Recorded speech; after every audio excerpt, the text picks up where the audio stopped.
Hawaiian Congresswoman Tulsi Gabbard becoming a hero to the far-left anti-establishment part of the Democratic Party. This after coming under attack from the face of the Democratic establishment, Hillary Clinton, the party's most recent nominee, suggesting that Gabbard is in fact being groomed by the Russians to act as a spoiler in 2020. I think they've got their eye on somebody who's currently in the Democratic primary and are grooming her to be the third-party candidate.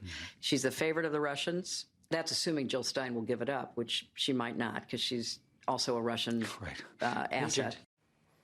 Tulsi responding, thank you at Hillary Clinton, you queen of warmongers, embodiment of corruption and personification of the rot that has sickened the Democratic Party for so long, have finally come out from behind the curtain. For more on this latest fraction of the Democratic Party, I want to bring in liberal radio host Ethan Behrman and from the Daily Caller, Stephanie Hamill. Ethan, I'll start with you. This is your party. Some serious mudslinging over the weekend. Yeah, it's ugly. I really have a lot of respect for Secretary Clinton, of course. However, I wish she would not have gone here. Tulsi Gabbard is an outlier as far as the Democratic Party goes. She doesn't align with a lot of what the party values right now. She appeals to one little tiny sliver of the populist wing, and Hillary Clinton actually gave juice to her campaign by shining the light on Tulsi Gabbard. I don't think it was the right move. I don't appreciate the way that she did it either. And so it doesn't work in any context what Secretary Clinton did. Don't give the light to Tulsi Gabbard. Let her go off into the sunset. And don't give her fuel to potentially become a third-party candidate. It doesn't work any way you look at it for us Democrats. You know, Stephanie, I tweeted out on Saturday how confused I was about this line of attack. It got 77,000 likes. And I got to tell you, a lot of conservatives, you know, it's not just the far left, a lot of conservatives like that Tulsi is different within the Democratic Party and is pushing back against Hillary Clinton. Yeah, I don't know what Hillary Clinton was thinking while attacking Congresswoman Gabbard, who has served this country, who continues to serve as a congresswoman, and who is on their side. Now, she might seem a little more moderate compared to some of the leftists who are running for president on the Democratic ticket. But to attack her and call her a Russian asset says a lot more about the Democrats. Tulsi Gabbard is getting the President Trump treatment, which is if they don't agree with you, if they don't like what you're saying, if you're politically inconvenient for them, they will slander you, they will assassinate your character, they will go after you for stepping out of line. And keep in mind, again, Gabbard is one of their own. It is really astounding. In the meantime, it looks like Buttigieg is really starting to make a move here, Ethan. And I was surprised to see AOC took a shot at him.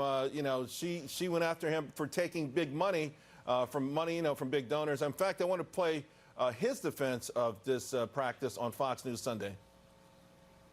My campaign is fueled by the contributions of almost 600,000 individual donors, and most of those are small contributions. What I'm saying is that we can't go into this fight against Donald Trump with one hand tied behind our back.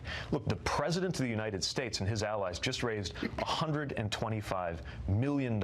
They will pull out all of the stops to stay in power. And I think we have a responsibility to the country to make sure that we go into this fight as Democrats with everything that we've got. Ethan, is he becoming the establishment alternative to Biden? I think so, and I really am so disappointed in what Mayor Pete just said there. You know, many of us, there's the populist wing of the Democratic Party, there's the progressive wing, and we don't want the Silicon Valley elite. We don't want the East Coast Ivy League and Wall Street elite controlling the Democratic Party anymore. That was what was so disappointing about Secretary Clinton's attack on Tulsi. I don't like what Mayor Pete just said there. We have people like Congressman O'Rourke, who led the way while a sitting congressman recognized how corrosive this money is to our system and rejected it then, rejected the PACs, rejected the super PACs, rejected lobbyist money. That is where the Democratic Party is going, not saying that two wrongs make a right. I'm disappointed with Mayor Pete this weekend. And by the way, surging in Iowa, it's a mostly white state. He doesn't poll well with people of color, unlike Joe Biden, Kamala Harris, Cory Booker, or Beto O'Rourke. Stephanie, you know, it does feel like the general public would like to see those aren't really attracted to these candidates who are taking these large donations.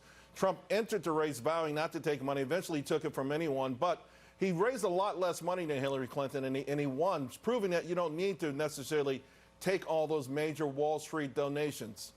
Yeah, you don't. But at the end of the day, all of these candidates are going to need to get money from somewhere if they want to try to compete with President Trump in the general. As for Buttigieg, and Ethan just brought this up, is that polling number in Iowa. I think that is significant. His attack on Elizabeth Warren during that debate night, I think, is paying off because he was showing that some of these ideas that she has can't really be paid for. And remember, he's the candidate that wants Medicare for all, for those who want it. She wants to force everyone into a government takeover of healthcare. Right. And so Warren's in a lot of trouble because she still can't really articulate how this will all be paid for because there really is actually no way to pay for the $32 trillion plan or more. She said be patient. In about 2 or 3 weeks, she'll show you exactly how she's going to do it.